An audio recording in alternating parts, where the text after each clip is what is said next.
Options के बारे में डिटेल एनालिसिस करते हैं। मतलब क्रोनोलॉजिकल क्वेश्चन है, क्रोनोलॉजिकल ऑर्डर में अरेंज करना है इपोक्स को, मतलब जो ओल्डेस्ट से न्यूएस्ट है उसको।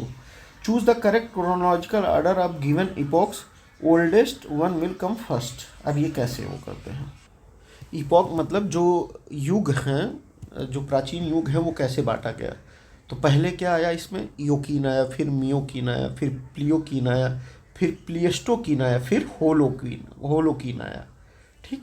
अब देखिए इसका एक्सप्लेनेशन देखते हैं। पहले सबसे पहले पैलियोकीन, फिर इयोकीन, फिर ओलिगोकीन, फिर मियोकीन, फिर प्लियोकीन, फिर प्लियस्टोकीन, फिर होलोकीन। देखो देखिए इसको याद नहीं किया जा सकता, मतलब इस तरीके से रैंडमली अगर इसी को याद करना हो तो याद कर लेंगे। तो इसको एक आइडिया ये लगाया जा सकता है कि लास्ट में क्या होलोकीन आया। ठीक। और प्लीटोकीन मतलब प्लीस्टोकीन, इस तरीके से दो लास्ट का दो याद कर सकते हैं ताकि अंदाज़ा लगाया जा सके। ठीक। देखिए इसमें भी प्लीस्टोकीन और होलोकीन ये ऑप्शन आए, अगर आएगा क्वेश्चन तो इसी तरह से आएगा। तो हम प्लीस्टोकीन और होलोकीन याद कर लेते हैं। अब इयोकीन के बारे में जानते हैं। ये हम लोग का 56 to 34 मिलियन ईयर्स एगो। और इस समय क्या हुआ था,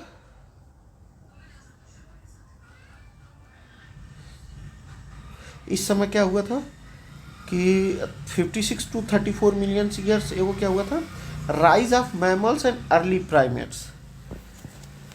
मतलब मैमल्स और जो अर्ली प्राइमेट्स बन रहे थे उनका मतलब वो लोग बने थे। फिर मियोकिन क्या है ये 23 to 5.3 मिलियन ईयर्स एगो। इसमें क्या हुआ, expansion of grass lands and evolution of apps. Apps की मतलब एप्स का एवोल्यूशन हुआ और ग्रास लैंड बढ़ना शुरू हुआ। प्रीमेट्स मतलब जो मनुष्य की तरह दिखने वाले प्राणी थे वो बनना शुरू हुए। प्लियोकिन में क्या हुआ, 5.3 से 2.6 मिलियन ईयर्स एगो। इसमें क्या हुआ, ह्यूमन एंसेस्टर्स इवॉल्व। जो ह्यूमन हम लोग के एंसेस्टर्स हैं, हम लोग के जो पुरखे हैं वो इवॉल्व होना शुरू हुए। प्लियोस्टीन में क्या हुआ, 2.6 मिलियन से लेके 11,700 ईयर्स एगो तक इसमें आइस एज आया और एवोल्यूशन ऑफ होमोसेपियंस, मतलब हम लोग मनुष्य लगभग बन के तैयार हो गए। होलोकीन में क्या आया, 11,700 ईयर्स से लेके प्रेजेंट तक एग्रीकल्चरल डेवलपमेंट एंड सिविलाइजेशन। हम लोगों में सभ्यता आई, संस्कार आया, भोजन बनाने की कला आई, फैमिली बनाने की कला आई, ये सब चीज़ें डेवलप हुई। ठीक। अब अगला क्वेश्चन हम लोग देखते हैं।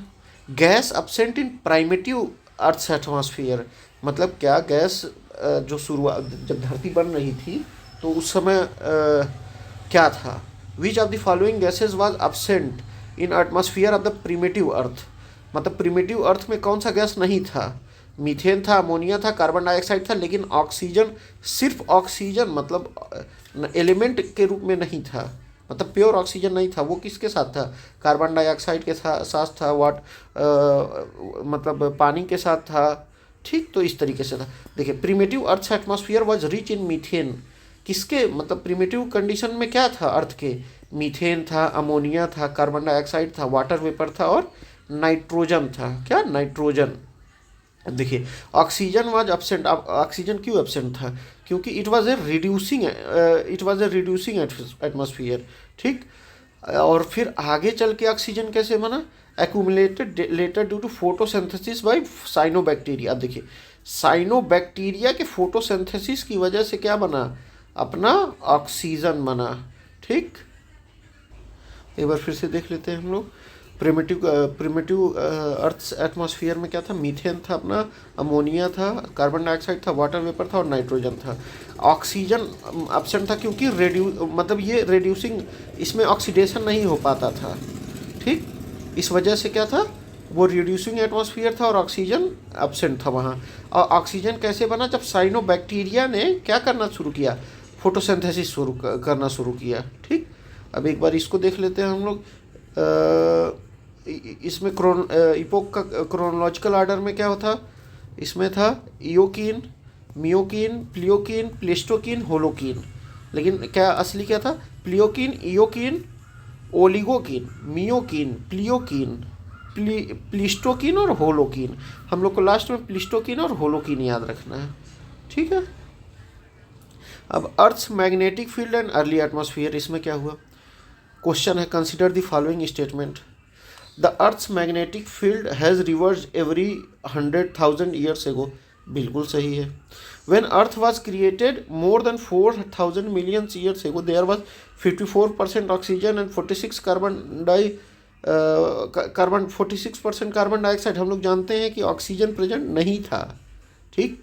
वहाँ अमोनिया था, नाइट्रोजन था, मीथेन था, कार्बन डाइऑक्साइड था, वाटर वेपर था, ठीक। When living organisms are originated they modified the early atmosphere of the earth. जैसे साइनोबैक्टीरिया हुआ तो फोटोसिंथेसिस होना शुरू हुआ, तब ऑक्सीजन तो मॉडिफाई तो हुआ ही, ठीक। तो ये पहला और तीसरा लगभग सही है हम लोगों के, ठीक। अब एक्सप्लेनेशन हम लोग देखते हैं।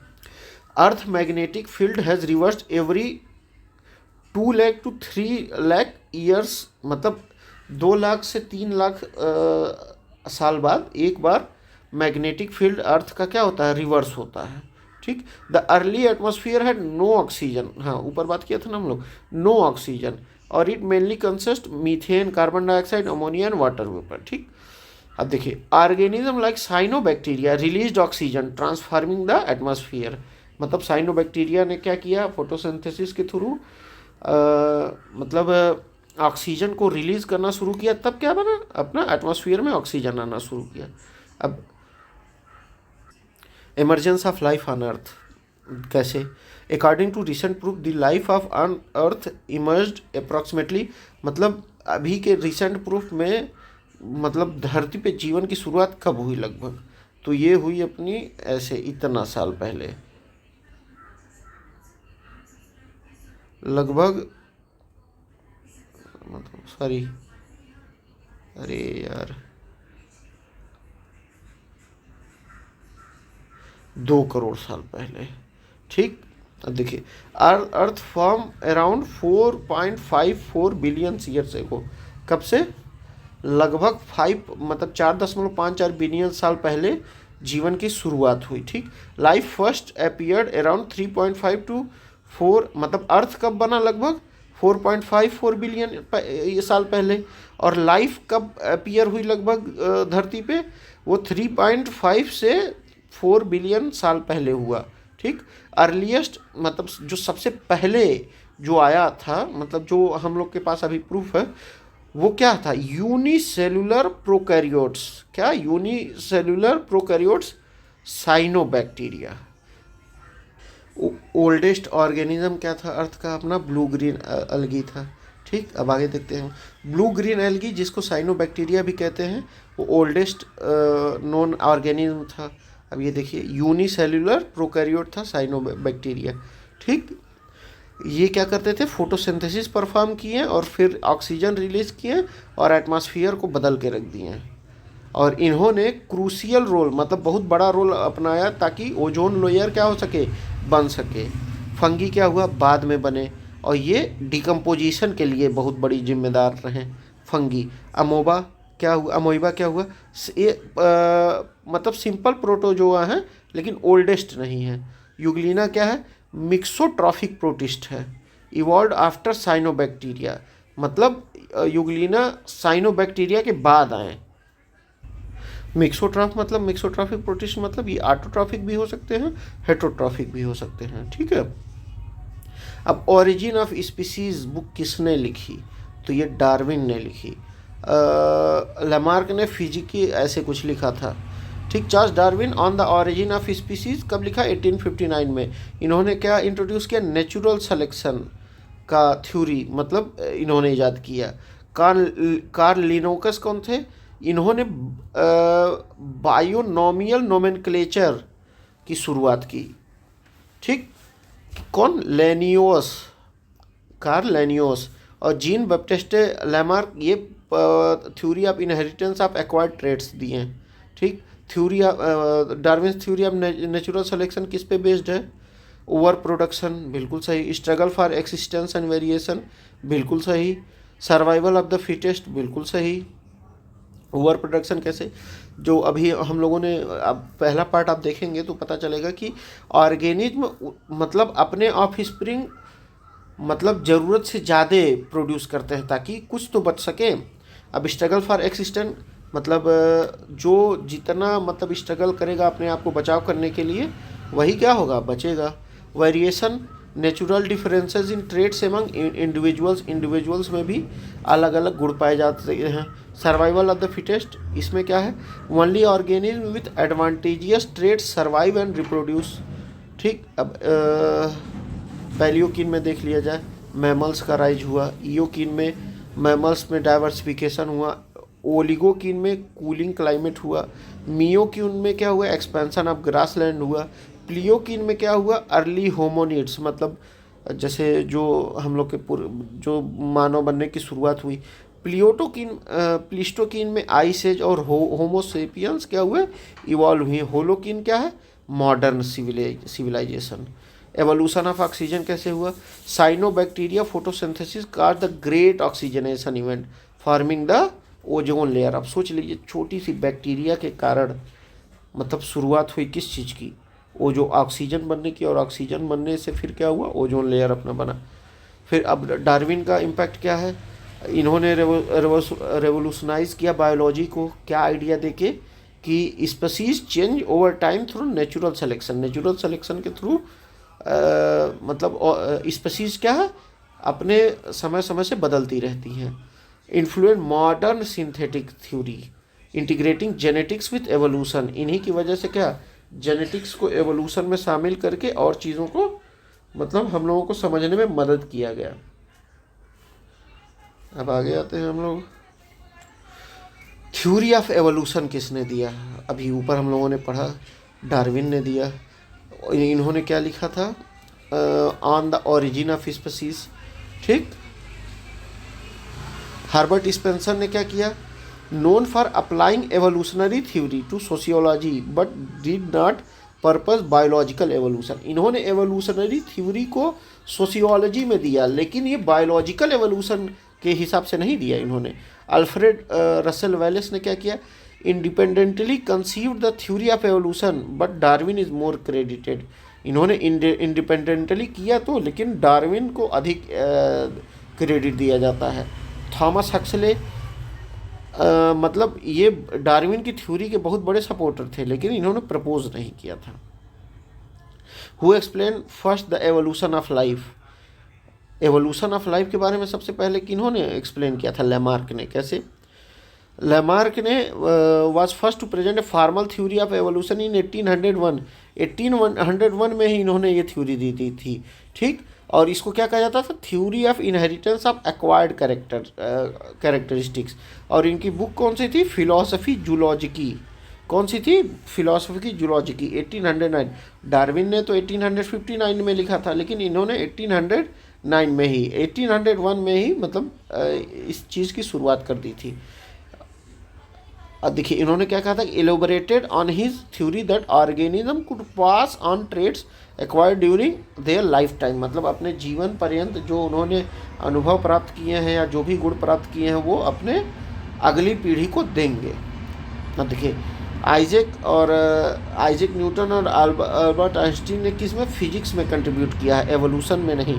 Charles Darwin later explained evolution but was not the first. ठीक, म्यूटेशन थ्योरी ऑफ एवोल्यूशन किन्होंने दिया, ह्यूगो डे व्रीज ने। कैसे, 1901 में डच के बोटेनिस्ट थे, इन्होंने म्यूटेशन थ्योरी को प्रपोज किया। इन्होंने क्या ऑब्जर्व किया, उन्होंने क्या देखा,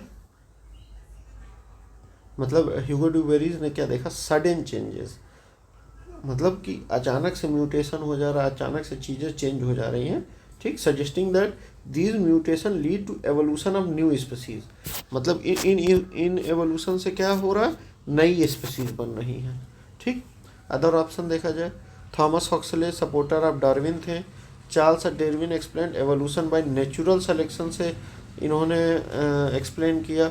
लैमार्क ने क्या, inheritance of acquired characteristics propose किया। ठीक, थ्योरी ऑफ म्यूटेशन देखा जाता है, थ्योरी ऑफ म्यूटेशन किसने दिया, डी व्रीज ने दिया।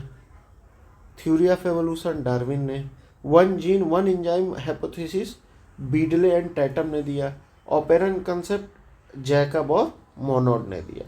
Theory of mutation Hugo de Vries sudden mutation as a cause of evolution इन्होंने माना। Theory of evolution Charles Darwin ने natural selection as a driving force of evolution माना। ठीक। और one gene one enzyme hypothesis किसने दिया? Beadle और Tatum ने दिया। One gene one enzyme hypothesis किसने दिया? बीडल एंड टैटम ने दिया। इन्होंने प्रूव किया कि जो जीन्स होती है वो कंट्रोल करती है इंजाइम प्रोडक्शन को। ठीक। ओपेरन कंसेप्ट किसने दिया? कि जैकब और मोनोड ने दिया। ओपेरन कंसेप्ट में क्या है कि explain gene regulation in bacteria. Bacteria में कैसे जीन का रेगुलेशन होता है, ये ओपेरन कंसेप्ट के थ्रू हम लोग जान पाए। मेन फैक्टर ऑफ एवोल्यूशन क्या है अपना? डार्विन की थ्योरी नेचुरल सिलेक्शन। ठीक। Natural selection is primary mechanism of evolution as per Darwin. ये क्या इंश्योर करता है कि जो एडवांटेजियस ट्रेट्स हैं वो सरवाइव करते हैं और रिप्रोड्यूस करते हैं। ठीक। और ये अपने जो ट्रेट्स हैं, मतलब अपने जो गुण हैं, वो अपने आने वाली संतान को आने वाली पीढ़ियों में ट्रांसफर करते हैं। अब देखते हैं म्यूटेशन। अदर ऑप्शन में म्यूटेशन ये introduce variation but it's not the main factor. मतलब वेरिएशन तो वो करता है लेकिन ये मेन फैक्टर नहीं है। अचीव्ड क्वालिटी ये साइंटिफिकली डिफाइंड नहीं है। सेक्सुअल रिप्रोडक्शन इंक्रीज वेरिएशन, लेकिन ये एवोल्यूशन नहीं बनाता है। वेरिएशन इंक्रीज करता है लेकिन ये एवोल्यूशन नहीं करता है, मतलब ये एवोल्यूशन को नहीं बढ़ाता है। ये देखा जाए। Loss of limbs in snakes is explained by, मतलब किस तरीके से सांपों में लिम्स मतलब ख़त्म हो गए, वो कैसे हम लोग एक्सप्लेन करेंगे? तो इसको हम लोग एक्सप्लेन करेंगे use and disuse of organs. ये किसने? लमार्क का वो था, थ्योरी था। ठीक। Lamarck's theory of use and disuse organs that are not used shrink और डिसअपियर ओवर जनरेशन। मतलब जो ऑर्गन्स का इस्तेमाल नहीं होता है वो आने वाले भविष्य में या तो छोटा हो जाता है या तो ख़त्म हो जाता है। Snake lost their limbs due to the disuse as they adopted to slithering. जब सांपों ने रेंगना शुरू किया तो उनको लिम्स का काम ही नहीं बचा, तो वो धीरे धीरे क्या हुआ, उनका ख़त्म हो गया मामला। अब देखिए, adaptation to burrows partially explained it but not full mechanism. मतलब ये पूरा मैकेनिज्म नहीं है। नेचुरल सेलेक्शन ये लिम्ब कैसे ख़त्म हुआ उसको डिस्क्राइब नहीं करता है। इनहेरिटेंस ऑफ एक्वायर्ड कैरेक्टर ये रिलेटेड तो है लेकिन ये इससे यूज़ और डिसयूज से बड़ा कॉन्सेप्ट है ये। अब देखा जाता है डार्विन थ्योरी ऑफ एवोल्यूशन में क्या है? वेरिएशन, नेचुरल डिफरेंसेस, मतलब इसमें क्या है? वेरिएशन है। फिर ओवर प्रोडक्शन है कि मतलब ऑर्गेनिज्म और मतलब अपने बच्चे अपने ऑफ स्प्रिंग्स जो है अधिक पैदा करते हैं ताकि कुछ तो सर्वाइव कर सकें। Struggle for existence, competition for resources, मतलब survival of the fittest, only the best adopted survive. Inheritance of traits, favourable traits passes to the next generation. ठीक। अब लैमार्क का देखते हैं थ्योरी ऑफ एक्वायर्ड कैरेक्टरिस्टिक्स। इसमें क्या है? यूज़ और डिसयूज़, कि मतलब जिसका यूज़ होगा, जो ऑर्गन स्ट्रेंथ रहेगा और वो आगे बढ़ेगा, जिसकी ज़रूरत रहेगी, जो डिसयूज़ में रहेगा वो ख़त्म हो जाएगा या वीकेंड हो जाएगा। Inheritance, acquired traits are passed to springs, जो मतलब जो हम लोगों को मिला है जो कैरेक्टर वो अगले पीढ़ी में जाएगा। ठीक। जैसे जिराफ जो है अब देखिए जो जिराफ है वो अपना जो उसकी गर्दन बढ़ गई है वो ताकि वो लंबे पेड़ों तक पहुंच सके। म्यूटेशन थ्योरी क्या है? Sudden changes in genes cause new traits, मतलब जो नई स्पीसीज बनती है या नए गुण आते हैं वो सडन चेंजेस की वजह से होते हैं। उसी को these mutation can lead creation of new species, यही म्यूटेशन क्या नए स्पीसीज को बनाते हैं। ठीक। ओपेरेंट कॉन्सेप्ट क्या है? ये एक्सप्लेन करता है how genes are switched on off in bacteria. ठीक। Vital for understanding gene regulation, gene regulation को समझने के लिए बहुत बढ़िया कॉन्सेप्ट है। ठीक। आगे देखते हैं हम लोग। Reason for large scale diversity among organism is mutation, मतलब जो इतना ज़्यादा स्पीसीज़ हैं और इतनी ज़्यादा डाइवर्सिटी है, वो किसकी वजह से है? म्यूटेशन की वजह से। ये किसने दिया? ह्यूगो वेरीज ने। म्यूटेशन क्या करता है? Mutation refer to sudden and permanent change in the DNA sequence of an organism. ये क्या करता है? म्यूटेशन में क्या होता है? सडन और परमानेंट चेंज होता है। कहाँ? डीएनए सीक्वेंस में एक ऑर्गेनिज्म के, ठीक। और म्यूटेशन क्या क्रिएट करता है? जेनेटिक वेरिएबिलिटी क्रिएट करता है, जो क्या है? जो रॉ मटेरियल है एवोल्यूशन के लिए और डाइवर्सिटी के लिए, ठीक। जीन का रिकम्बिनेशन और क्रोमोसोमल म्यूटेशन भी क्या करता है? कंट्रीब्यूट करता है डाइवर्सिटी में। अदर ऑप्शन देखा जाए, एडाप्टेशन, ये help species survive but does not create diversity. ये सर्वाइवल के लिए मतलब मदद करता है, लेकिन डाइवर्सिटी नहीं। Cooperation relates to behaviour not genetic diversity. Behaviour से रिलेटेड है, लेकिन जेनेटिक डाइवर्सिटी में कोई उपयोगिता नहीं है। पॉलीप्लॉइडी क्या है? Increase genetic content but is limited to specific species. Poly अब देखते हैं हम लोग पॉलीप्लॉइडी, ये सिर्फ प्लांट्स में लगभग मोस्टली होता है, ठीक। Most responsible factor for the origin of new species, mutation, ठीक। ये तो नेचुरल सिलेक्शन क्या बढ़ाता है? एवोल्यूशन को बढ़ाता है, लेकिन म्यूटेशन क्या? नई स्पीसीज, मतलब सडन चेंजेस होते हैं डीएनए में, और वो लगभग परमानेंट चेंजेस होते हैं, ठीक। म्यूटेशन क्या करता है? New genetic traits and can accumulate over generation leading to a specification. और ये क्या क्रिएट करते हैं? वेरिएशन दैट, जिसपे वेरिएशन वो क्रिएट करते हैं जिसपे नेचुरल सिलेक्शन क्या होता है? एक्ट करता है, ठीक। आइसोलेशन क्या करता है कि ये स्पेसिएशन ऐड करता है, लेकिन न्यू ट्रेड्स नहीं वो करता। नेचुरल सिलेक्शन क्या करता है? Select existing trade but does not create new ones. मतलब ये जो है, जो जन्म ले चुका है, उस पर काम करता है, नया नहीं बनाता है। Sexual reproduction combined traits but does not create new novel traits. मतलब ये नए ट्रेड्स नहीं बनाता है, ये क्या करता है? ट्रेड्स को कंबाइन करता है। अब आगे देते latest ancestor of modern humans. मतलब जो मॉडर्न ह्यूमन है उसमें जो जो लेटेस्ट एंसेस्टर हम लोगों ने ढूंढा है वो कौन है? क्रो-मैग्नन, ठीक। ये कहाँ है भाई? ये क्लोजेस्ट एंसेस्टर हैं हम लोगों के मॉडर्न होमोसैपियंस के। क्रो-मैग्नन कैसे हैं? इनकी ब्रेन कैपेसिटी 1600 सीसी है, और ये फिजिकली रोबस्ट, मतलब बहुत मजबूत हैं। They are now considered early modern humans, ठीक। और देखिए जावा मैन कौन है? ये अर्ली ह्यूमन स्पीसीज है, ह्यूमन इरेक्टस है। नीनडर्थल मैन, ये क्या है? Exist relative but not the latest ancestor. Peking man कौन है? Another type of homo erectus. अब देखिए ह्यूमन स्पीसीज इरेक्टस क्या है? जब आदमी को खड़ा, जैसे ह्यूमन सैपियंस ही हैं, लेकिन इरेक्टस दर्शाता क्या है? कि आदमी जो है वर्टिकली खड़ा होकर चल रहा है, ठीक। तो उसको दर्शाता है इरेक्टस। अब देखते हैं द वर्ड डेनिसोवन। डेनिसोवन मतलब क्या होता है?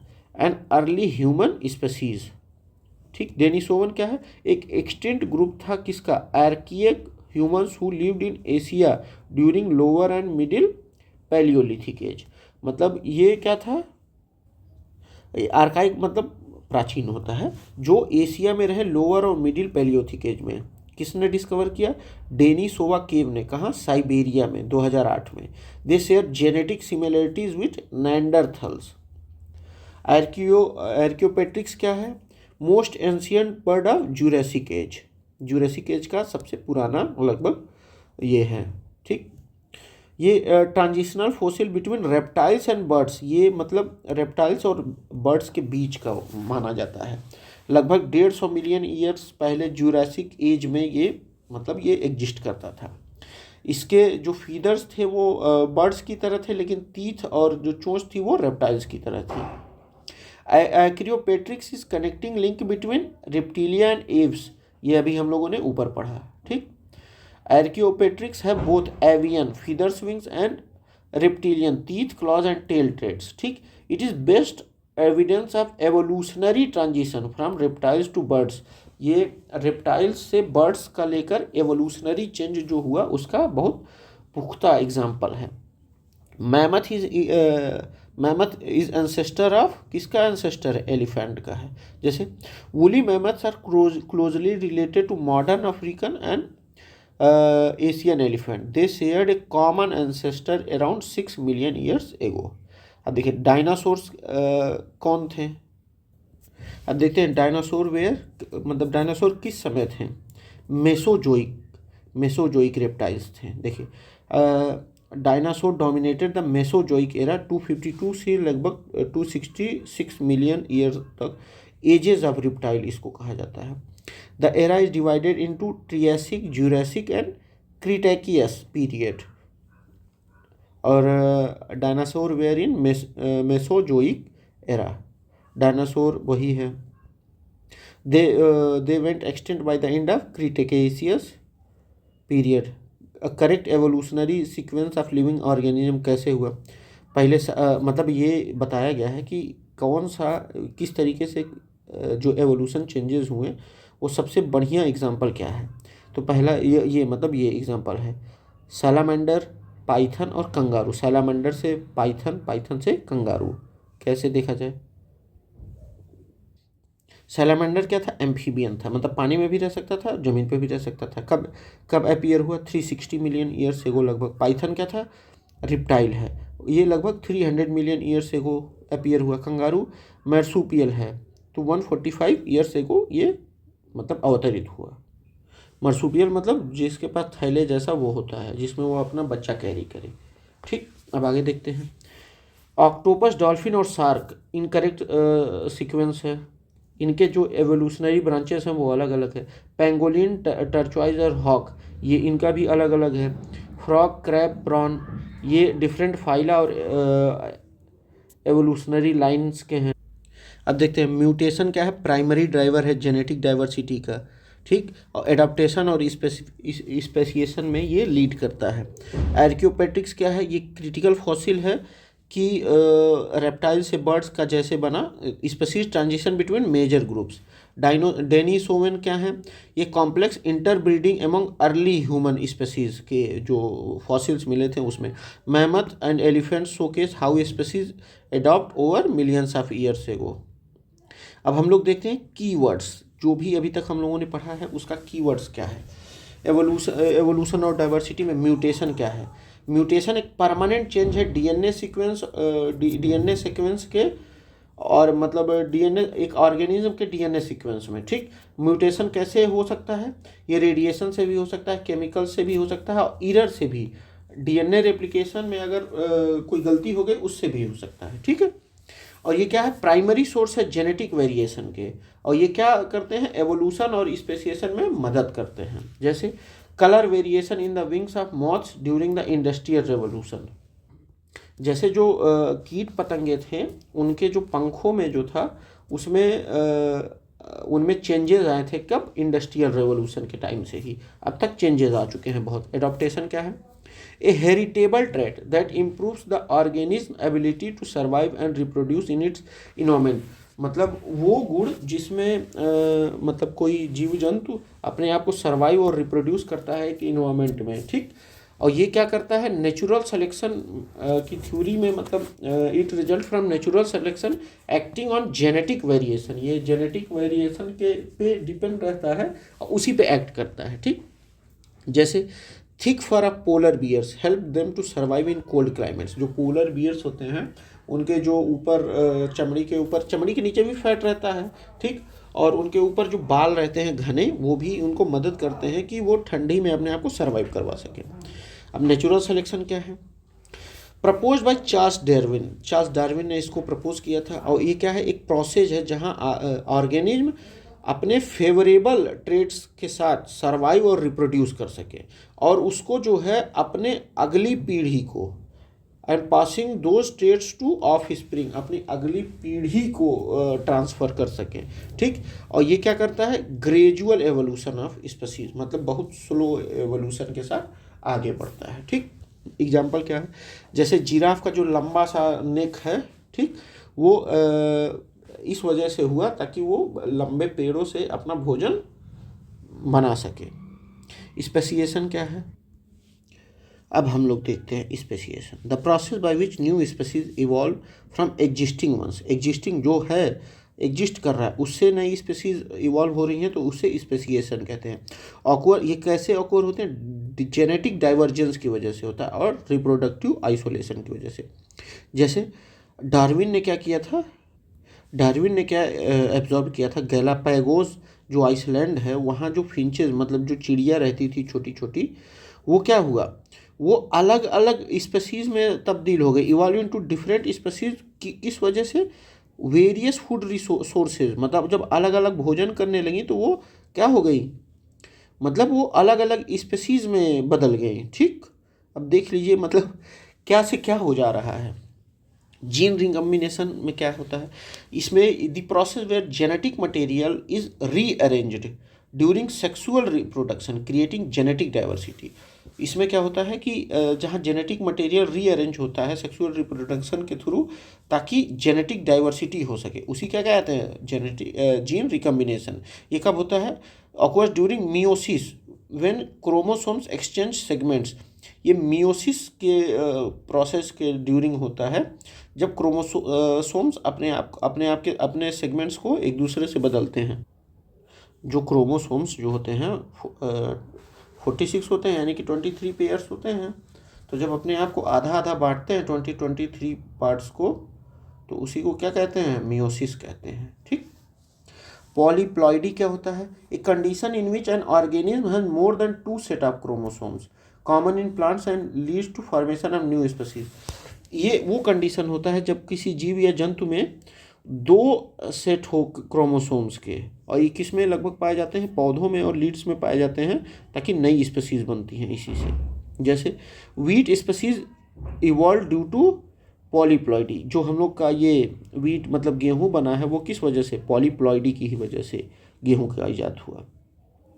वेरिएशन क्या है? Difference in traits among individuals of the same species. जो गुड़ में अलग अलग गुड़ हैं सेम स्पीसीज में, उन्हीं को क्या कहते हैं, वेरिएशन कहते हैं। ये जेनेटिक भी हो सकते हैं और इन्वायरमेंटल भी हो सकते हैं। ठीक, अगर जेनेटिक हुए तो उनको हेरिटेबल कहा जाएगा, इन्वायरमेंटल हुए तो वो एक्वायर्ड कहा जाएगा। जैसे different blood types in humans, मतलब हम लोगों के जो शरीर है उसमें अलग अलग के ब्लड टाइप्स जो पाए जाते हैं। अब जेनेटिक डाइवर्सिटी क्या होता है देख लिया जाए।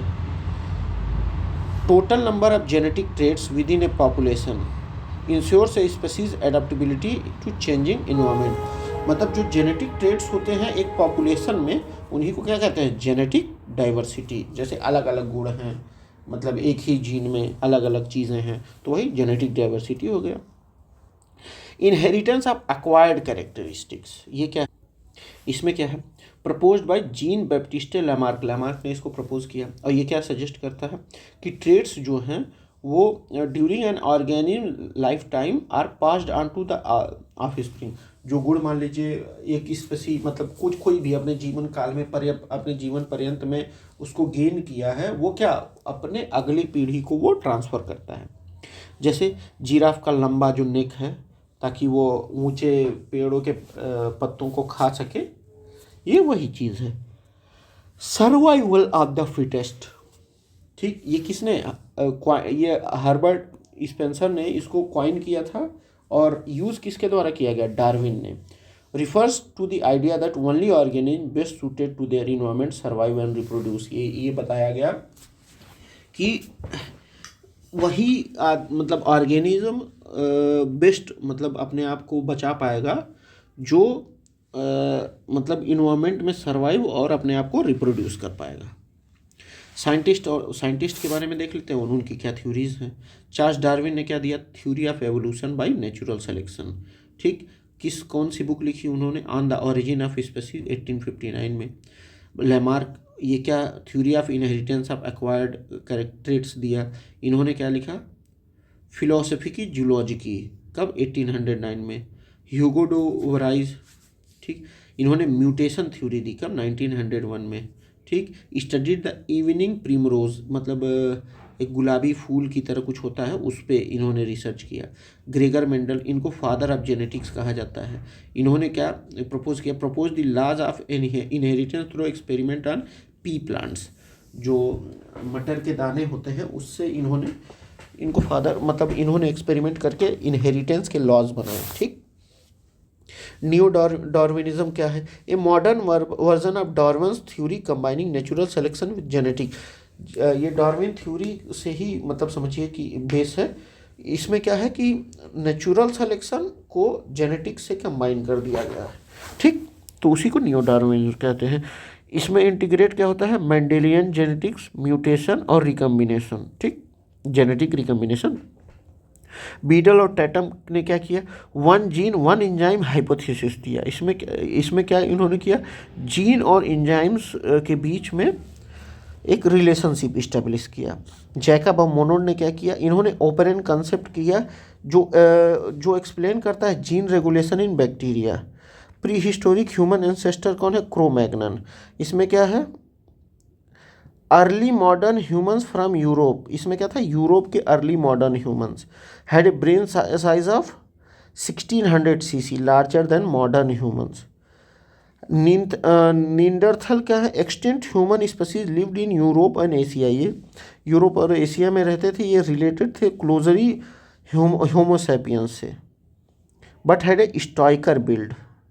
मतलब इनकी बॉडी जो थी वो थोड़ी सी शॉर्ट थी, मतलब छोटी थी, ब्रॉड थी लेकिन, ठीक, और बहुत सॉलिड मतलब बहुत ताकतवर थी। डेनिसोवन्स क्या है? An extant species of archaic human discovered by Denisovan cave Siberia में, closely related to Neanderthals. Neanderthals के बारे में हम लोग ऊपर पढ़े हैं ना। इन्होंने क्या एक पुराने ह्यूमन को मतलब ह्यूमन बॉडी को कहाँ? साइबेरिया में डिस्कवर किया था।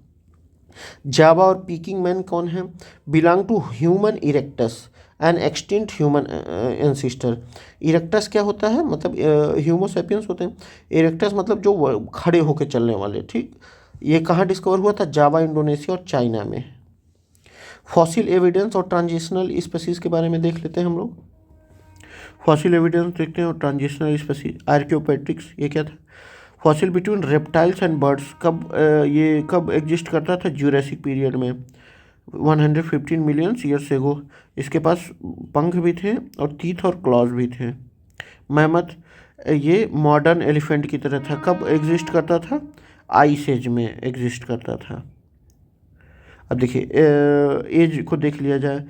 पैलियोजोइक एरा कब था? जिसमें मैरीन लाइफ और एम्फीबियंस का जन्म हुआ लगभग। मेसोजोइक में क्या हुआ? Age of reptiles.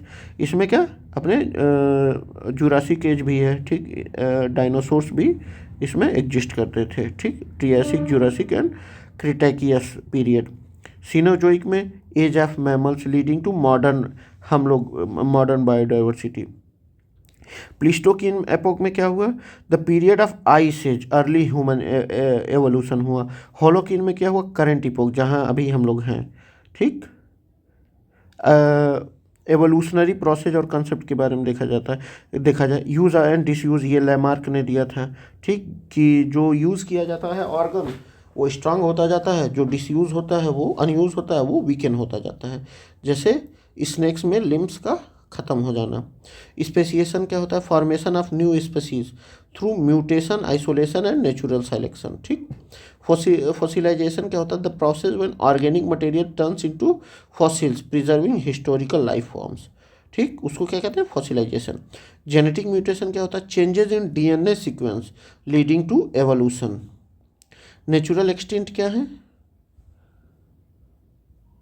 Natural the species disappear due to environmental changes और नेचुरल सिलेक्शन, तो वो क्या? नेचुरल एक्सटिंक्ट है। आइसोलेशन क्या है? A process where a group of organism become separated from others preventing gene flow. मतलब जब एक ग्रुप जो है वो अलग हो जाता है एक दूसरे से ताकि जीन का फ्लो रुक जाए, तब ये चीज़ें होती हैं। जैसे जियोग्राफिकल आइसोलेशन में क्या होता है? Physical barrier like mountains and river separate population. ठीक। रिप्रोडक्टिव आइसोलेशन में क्या होता है? डिफरेंसेस इन मेटिंग टाइम्स और बिहेवियर्स प्रिवेंट इंटरब्रीडिंग। मतलब बिहेवियरल आइसोलेशन में क्या होता है? डिफरेंसेस इन मेटिंग रिचुअल्स और बिहेवियर्स। ठीक। इसका इंपॉर्टेंस क्या है? Isolation is a critical step of speciation. अब कोऑपरेशन देखते हैं क्या है। डेफिनीशन इसका interaction between organisms that leads to mutual benefit, जो वो करते हैं वही कोऑपरेशन होता है। जैसे सिम्बायोटिक रिलेशन, किसमें, pollination by bees and flowers, और राइजोबियम बैक्टीरिया और रूट्स में भी होता है, ठीक, symbiotic relationship. Cooperation is more of a behavioural adaptation than a driver of evolution. ये बिहेवियरल ऑपरेशन ज़्यादा है एवोल्यूशन की तुलना में, ठीक। सेक्सुअल रिप्रोडक्शन देखा जाए, the process by which two parents contribute genetic material to produce genetically unique offspring, ठीक। जो जेनेटिकली यूनिक ऑफ स्प्रिंग बनाने के लिए मतलब जो प्रोसेस हो उसी को सेक्सुअल रिप्रोडक्शन करते हैं, बायोलॉजिकली जो प्रोसेस हो। सिग्निफिकेंस क्या है, increase genetic variation, genetic variation में मतलब जेनेटिक वेरिएशन में बढ़ोतरी होती है, which is essential for natural selection to act upon. Achieved quality क्या है, ये नॉन साइंटिफिक टर्म है, ये साइंटिफिक टर्म नहीं है, ये नॉन साइंटिफिक टर्म है, use to describe acquired traits, ये गुणों को, जो प्राप्त गुण हैं उनको डिफाइन करने के लिए बताया जाता है। Similar to Lamarck's ideas of inheritance of acquired characteristics, ठीक। इट इज़ नॉट, ये वाइडली एक्सेप्टेड नहीं है। अब देखते हैं हम लोग प्री हिस्टोरिक स्पीसीज और उसके ग्रुप्स, डायनासोर्स हो गए, ये कहाँ कब होते थे, मेसोजोइक एरा में, कब, 252 से 266 मिलियन ईयर्स एगो। दो मेजर ग्रुप्स में बचे थे ये लोग, सॉरिसिया, लिजर्ड हिप्ड, ठीक। ये इसमें क्या इंक्लूड थे, टायरानोसोरस रेक्स, ठीक, ऑर्निथिसिया, बर्ड हिप्ड, ये किसमें, ट्रीसीरैटोप्स में, ठीक। Pangolin, mammal with protective keratin scales, इनके ऊपर क्या थे, केराटिन क्या है, पेंगोलिन के ऊपर केराटिन स्केल्स हैं। Often confused as a reptile due to its appearance but is a warm blooded. Pangolin क्या है, मैमल हैं, ये रेप्टाइल नहीं है, ये मैमल हैं, और क्या है, वार्म ब्लडेड हैं, क्या है, वार्म ब्लडेड। हम लोग का भी खून क्या है, वार्म ब्लडेड है। सैलामेंडर क्या है, tailed amphibian, the first appeared 360 million years एगो, 360 साल पहले ये मतलब जन्म हुआ इसका। ये क्या रिप्रेजेंट करता है, early form of amphibians transitioning from aquatic to terrestrial life, मतलब ये पानी में रहते रहते क्या अब ज़मीन पे रहने लगे हैं, ठीक। पाइथन क्या है, a species of non venomous snake, मतलब ये जहरीला नहीं है। From the reptilian class evolve during 300 million years को, ठीक। और ये भी एग्जाम्पल है एडाप्टेशन का डिफरेंट इकोसिस्टम के। कंगारू क्या है, मार्सुपियल मैमल है, ठीक।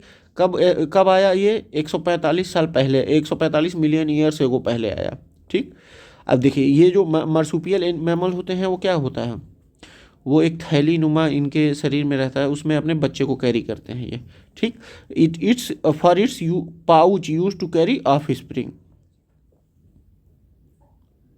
सीक्वेंस और टाइम पीरियड देख लीजिए, ट्रियासिक पीरियड मेसोजिक एरा में था, first period of Mesozoic era marked by appearance of first dinosaur और मैमल्स को, इसको मतलब मार्क किया जाता है इस समय Jurassic park, Mesozoic era. Known for the dominance of large dinosaurs like brachiosaurs और स्टेगियोसोर्स।